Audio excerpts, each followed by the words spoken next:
Hi viewers, welcome to our channel. ప్రస్తుతం మనతో పాటు భరద్వాజ్ గారు సీనియర్ జర్నలిస్ట్ ఉన్నారు. వారితో ఒకసారి మాట్లాడదాం. సార్ నమస్కారం సార్. నమస్తే అండి. సార్, మిథున్ చక్రవర్తి గారికి దాదాసాహెబ్ ఫాల్కే అవార్డు ఎంపిక చేశారు ఆయన్ని.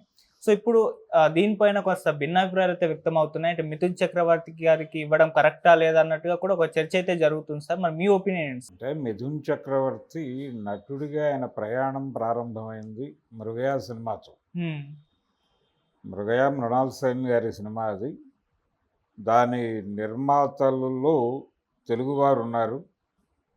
గుళ్ళపల్లి రవీంద్రనాథ్ గారు ఆయన ప్రొడ్యూసర్ ఆ సినిమాకి. అలా ఆ సినిమా నవయుగ వారు తెలుగులో రిలీజ్ చేశారు. దానికి వినోద పన్ను మినహాయింపు ఇచ్చారు ఆ రోజుల్లో. మృగయ అనే సినిమాలో ఆయన ఒక ఆదివాసీ యువకుడిగా నటించాడు మిథున్ చక్రవర్తి. అతన్ని ఫిల్మ్ ఇన్స్టిట్యూట్ నుంచి సెలెక్ట్ చేసుకున్నాడు మృణాల్ సేన్. అలా మొదలైంది ప్రయాణం మిథున్ చక్రవర్తి. తర్వాత కేఏ అబ్బాస్ తీసినటువంటి నక్సలైట్స్ అనే మూవీలో కూడా కీలక పాత్ర పోషించాడు మిథున్ చక్రవర్తి. ఇలా తొలి రోజుల్లో అతను పెర్ఫార్మెన్స్ ఓరియంటెడ్ క్యారెక్టర్స్ ద్వారానే సినిమా పరిశ్రమలో ప్రవేశించాడు. ఆ తర్వాత తన డ్యాన్సింగ్ కెపాసిటీ, ఇతర అబిలిటీస్తో నెమ్మదిగా మాస్ ఆడియన్స్కి దగ్గరయ్యాడు. అయిన తర్వాత కూడా ఆయన కొన్ని క్యారెక్టర్ రోల్స్లో కనిపిస్తూ వచ్చాడు. మధ్యలో రీసెంట్గా కూడా ఆయన క్యారెక్టర్ రోల్స్ చేస్తున్నాడు. పెర్ఫార్మెన్స్ ఓరియంటెడ్ క్యారెక్టర్స్లో ఆయన ఏమీ ఇబ్బంది పెట్టిన సందర్భాలు ఏమీ లేవు. అయితే పొలిటికల్గా ఆయన ఎటు లీనియంట్గా ఉన్నాడు, ఎటువైపు నిలబడి ఉన్నాడు అనేది ఒకటి క్రైటీరియా. కొంత తనకి అనుకూలంగా వ్యవహరిస్తున్న వాళ్ళకి ఇలాంటి అవార్డులు ఇవ్వటం అనేది ఒక కల్చర్గా మొదలై జరుగుతుంది. మొదటి నుంచి ఉంది అది, ఇప్పుడు కాదు. తొలి రోజుల నుంచి, అంటే అవార్డుల కార్యక్రమం మొదలైనప్పటి నుంచి ఉంది ఈ కల్చరు. ఇందులో భాగంగానే చాలామంది అర్హత ఉన్న వాళ్ళకి దాదా సాహెబ్ ఫాల్కేలు, పద్మభూషణ్లు, పద్మవిభూషణ్లు రాని చాలా గొప్ప ఆర్టిస్టులు, సినిమా రంగానికి అనేక విధాల సేవలు చేసిన వాళ్ళు ఉన్నారు. ఉదాహరణకి తెలుగు సినిమా రంగం నుంచి చూస్తే అక్కినేని నాగేశ్వరరావు గారికి అన్ని పురస్కారాలు దక్కాయి. ఆయనకి పద్మవిభూషణ్ తర్వాత ఇది దాదాసాహెబ్ ఫాల్కే ఇవన్నీ దక్కినాయి. అలాగే చిరంజీవి గారికి పద్మవిభూషణ్ దక్కినాయి. బహుశా ఆయన నెక్స్ట్ దాదాసాహెబ్ ఫాల్కేకి రెడీగా ఉండుంటాడు. ఆ లిస్టులో డెఫినెట్గా ఆయనకు అవకాశం ఉంది. అయితే తెలుగు సినిమా రంగం నుంచే చూస్తే కథా రచయితగా, దర్శకుడిగా, కొత్త కాన్సెప్చువల్ డిజైన్స్ చేసినటువంటి క్రియాశీలిగా, సృజనాశీలిగా, అనేక విధాల బహుముఖ ప్రజ్ఞ చాటినటువంటి, అంటే రకరకాల పాత్రలు, విలన్గాను, హీరోగాను, అన్ని విధాలుగాను అన్ని పాత్రలు చేసినటువంటి ఒక వర్స్టైల్ ఆర్టిస్ట్ అంటే ఇతనే అనే లెవెల్లో పెర్ఫామ్ చేసినటువంటి వాడు. అలాగే తన నటనతో జాతీయ స్థాయిలో గుర్తింపు సంపాదించుకున్నవాడు. కమర్షియల్ యాంగిల్లో అనేక బాక్సాఫీస్ రికార్డులు కూడా తనతో నడిపించుకున్నవాడు. అంటే పర్ఫార్మెన్స్ ఓరియంటెడ్ క్యారెక్టర్లు చేస్తూనే బాక్సాఫీస్ దగ్గర కూడా స్టార్గా వెలగటం అనేది అది చాలా అంటే ఆశ్చర్యం గొలిపేటువంటి ఒక ట్విస్ట్. అది సాధ్యమైంది ఆయనకు ఒక్కడికే, ఎన్టీ రామారావుకి. ఆయన విభిన్నమైన పాత్రలు చేస్తూ దుర్యోధనుడు, రావణుడు, కీచకుడు ఇలాంటి పాత్రలు చేస్తూనే మెయిన్ స్ట్రీమ్లో బాక్సాఫీస్ దగ్గర #1 హీరోగా కూడా ఉన్నాడు. అలాగే రాజు పేద అనే సినిమాలో ఆయన ఒక దొంగ, అంటే కొడుకు అడుక్కుంటుంటే గిన్నెలో డబ్బులు తీసుకెళ్ళి తాగేసే లెవెల్ క్యారెక్టర్ కూడా చేశాడు. అందులో హీరో కాదు ఆయన, అయినప్పటికీ చేసేసాడు క్యారెక్టర్. అలాంటి వాడికి పద్మశ్రీ తప్ప ఇంకే ప్రభుత్వ పురస్కారం దక్కలేదు. ఎందుకు దక్కలేదు అంటే పొలిటికల్ రైవలరీ ఉంది. ఆయన రాజకీయంగా వాళ్ళకి వ్యతిరేక, కేంద్ర ప్రభుత్వంలో అధికారంలో ఉన్న పార్టీకి వ్యతిరేక భావజాలాన్ని తన సినిమాల్లో చెప్పేవాడు ఆయన. అందుకని ఏ సందర్భంలో అవార్డుల విషయంలో ఆయన వైపు ముళ్ళు వెళ్ళినా దాన్ని వెనక్కి లాగేవాళ్ళు. ఆయనకంటే అర్హతలు ఉన్న వాళ్ళకి ఎవరికి రాలా. ఓకే. ఆయనకంటే తక్కువ అర్హతలు ఉన్న వాళ్ళకి అన్ని పురస్కారాలు దక్కినాయి. హ్మ్. ఇలా అధికార పక్షానికి సన్నిహితంగా ఉండటం ద్వారా పురస్కారాలు వస్తాయనేది చాలా కాలంగా ప్రపంచానికి తెలిసిన విషయమే. ఇది కొత్తగా మాట్లాడుకోవాల్సిన సందర్భం కూడా కాదు. హ్మ్. ఇలా మిథున్ చక్రవర్తి ఈ మధ్య కాలంలో కొంత అనుకూల వైఖరితో ఉన్నాడు. ఓకే. కమలానికి అనుకూలంగా ఆయన కదలికలు ఉన్నాయి. హ్మ్. ఇది ఆయన వైపు చూసింది. ఇప్పుడు ఈ పురస్కారం ఆయన వైపు చూడటం వెనకాల ఈ పొలిటికల్ మోటో ఉంది.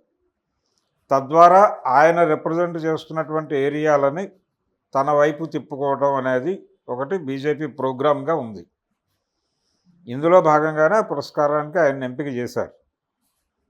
ఇది జనరల్గా జరుగుతుంది. ప్రస్తుతం చిరంజీవి గారు కూడా అటే చూస్తున్నాడు. ఆయన కూడా కమలాభిమానే. హ్మ్. కమలం దిశగా ఆయన చూపులు ఉన్నాయి. ఆయన ఓపెన్గా మాట్లాడు కానీ ఆయన మనసు కమలంతోనే ఉంది అనేది అనేక సందర్భాల్లో ప్రూవ్ అయినటువంటి విషయం. మేబీ నెక్స్ట్ ఇయర్ ఆ తర్వాత సంవత్సరం ఆయనకు కూడా దాదాసాహెబ్ వచ్చే ఛాన్సెస్ అయితే చాలా ప్రస్ఫుటంగా ఉన్నాయి. మరికొద్ది కాలం తర్వాత పవన్ కళ్యాణ్కి కూడా రావచ్చు. అంటే ఆశ్రిత పక్షపాతం అనేది డెఫినెట్గా దీనిలో ఉంది. అవార్డుల ప్రకటన కార్యక్రమంలో, అవార్డుల వితరణ కార్యక్రమంలో అందులో భాగంగానే మిథున్ చక్రవర్తి ఎజెండాలోకి వచ్చాడు. హ్మ్. అయితే మిథున్ చక్రవర్తి ఆర్టిస్ట్గా అతని క్యాలిబర్ ఏమిటి అనే ఏరియాలో చర్చ అది వేరు. ఆయన కమర్షియల్ సినిమాలు చేశాడు, అవార్డు సినిమాలు చేశాడు, అన్నీ చేశాడు. నటుడిగా తను అద్భుతమైనటువంటి పెర్ఫార్మర్ కాదు, కానీ ఇచ్చిన సన్నివేశాన్ని రక్తి కట్టించటంలో దర్శకుడికి సహకరించేటువంటి నటుడు. హ్మ్. అంతవరకు అతను ప్రూవ్డ్. ఓకే. అబ్బాస్ గారి సినిమాలో కావచ్చు, లేకపోతే మృణాల్ సేన్ సినిమాలో కావచ్చు, వారు ఏది కోరుకున్నారో అది అతని నుంచి రాబట్టుకోగలిగారు. హ్మ్. ఆ అవకాశం ఉంది అతను. విశ్వనాథ్ గారు కూడా ఒక సినిమా తీశాడు కదా ఆయనతో. సప్తపది హిందీ వెర్షన్లో హీరో మిథున్ చక్రవర్తి. ఓకే. ఇలా రకరకాల క్యారెక్టర్లు చేశాడు. పెర్ఫార్మర్గా కూడా ప్రూవ్ చేసుకున్నాడు. నటన కంటే కూడా అంటే సీనియర్ దాదాపు మృగయ రోజుల నుంచి ఇప్పటివరకు ఇండస్ట్రీతోనే ఉన్నాడు ఆయన. అయితే ప్రధానంగా ఆయన డిస్కో డాన్సర్ తర్వాత ఆయన ఇమేజ్ మారిపోయింది. హ్మ్. డిస్కో డాన్సర్కి ముందు మిథున్ చక్రవర్తి వేరు, డిస్కో డాన్సర్ తర్వాత వేరు. మిథున్ చక్రవర్తి తరహాలోనే గోవిందా కూడా తన డాన్సింగ్ ఎబిలిటీస్తోనే కథ నడిపించాడు. ఓకే. అలాగే జితేంద్ర అని ఇంకొక హీరో ఉండేవాడు. హ్మ్. జితేంద్ర గారు సౌత్ ఇండియన్ రీమేక్స్ మీద ఆయన స్టార్డమ్ నడిచింది. ఆయన ఒక దశలో సీరియస్ బాలీవుడ్ హీరోలు అమితాబ్ బచ్చన్ లాంటి వాళ్ళని కూడా వెనక్కి నెట్టేయగలిగాడు ఈ రీమేక్స్ ద్వారా. అందుకని చాలామందిలో Jitendra in total Hollywood hero, లేకపోతే బాలీవుడ్ హీరో, హాలీవుడ్ కాదు బాలీవుడ్ హీరోని యాక్సెప్ట్ చేయడానికి కొంచెం మొహమాట పడతారు. అంటే ఇతర హీరోలతో కంపేర్ చేసేటప్పుడు జితేంద్రని పోలిక్కి తీసుకురారు. కారణం ఏమిటి? అతను సౌత్ ఇండియన్ రీమేక్స్ ద్వారా హీరోగా ఎదిగాడు. సౌత్ ఇండియన్ రీమేక్స్ వలన విజయవంతమైన సినిమాలు వచ్చినాయి అతనికి. అందుకని అతన్ని షారూఖ్ ఖాన్తోనో లేకపోతే అమితాబ్ బచ్చన్తోనో దిలీప్ కుమార్ వీళ్ళ సరసన నుంచోబెట్టడానికి ఇబ్బంది పడతారు. అదే పద్ధతిలో మిథున్ చక్రవర్తిని కూడా డాన్సింగ్ దీని మీద ఎబిలిటీ మీద కథ నడిపాడు కాబట్టి అతన్ని కూడా ఈ మెయిన్ స్ట్రీమ్ హీరోల పక్కన నుంచోబెట్టడానికి కొంచెం ఇబ్బంది ఉంటుంది. కానీ ఇబ్బంది పడటం కన్నా కూడా అతనికి నటుడిగా ఇచ్చుంటే అది వేరే గొడవ. ఇది ఆశ్రిత పక్షపాతం కోటాలో వచ్చుంటే డెఫినెట్గా అది ఇబ్బందే. హ్మ్. ఎందుకంటే అంతకంటే సమర్థులైన వాళ్ళు ఉన్నారు ఇప్పటికీ. ఓకే. వాళ్ళు ఎందుకు వీళ్ళ చూపు పరిధిలో నుంచి దాటిపోయారు? దక్షిణ భారతదేశం నుంచి కూడా ఉన్నారు. వాళ్ళెవరికి లేనటువంటి ఇది ఆయనకు ఎందుకు కేటాయించారు అనేది చూడాలి. ఇది సౌత్ ఇండియా నుంచి కూడా ఆశ్రిత పక్షపాతమే. రజనీకాంత్ లాంటి వాడికి పెద్దపీట వేయటం వెనకాల ఆశ్రిత పక్షపాతం ఉంది ఖచ్చితంగా. ఓకే. ఆ అకౌంట్లో వచ్చింది అంటే ఇబ్బంది. దాని మీద డిస్కషన్ చేయొచ్చు. దాని మీద చర్చ చేయవచ్చు. అవార్డులు పక్షపాత ధోరణి, తమ వారికి మాత్రమే అంటే అయిన వారికి మాత్రమే దీనిలో పెడతారు, కాని వారికి ఆకుల్లో పెడతారు అనేది, అయిన వారికి కంచాల్లో కాని వారికి ఆకుల్లో అనేది మనకు ఒక పాత సామెత ఉంది. అదే పద్ధతిలో ఇక్కడ అయినవారు కాబట్టి వారికి వడ్డిస్తున్నారు. ఈ వడ్డింపులు దక్కించుకునే జాబితాలో మెగాస్టార్ చిరంజీవి కూడా డెఫినెట్గా ఉన్నాడు. ఓకే. మెగాస్టార్కి ఈ మధ్య కాలంలోనే ఆయన అద్భుతమైన డాన్సరు, ఇన్ని వందల పాటల్లో ఇన్ని వేల స్టెప్పులు వేసాడని గిన్నీస్ బుక్ రికార్డు అందుకున్నాడు ఆయన. అవును.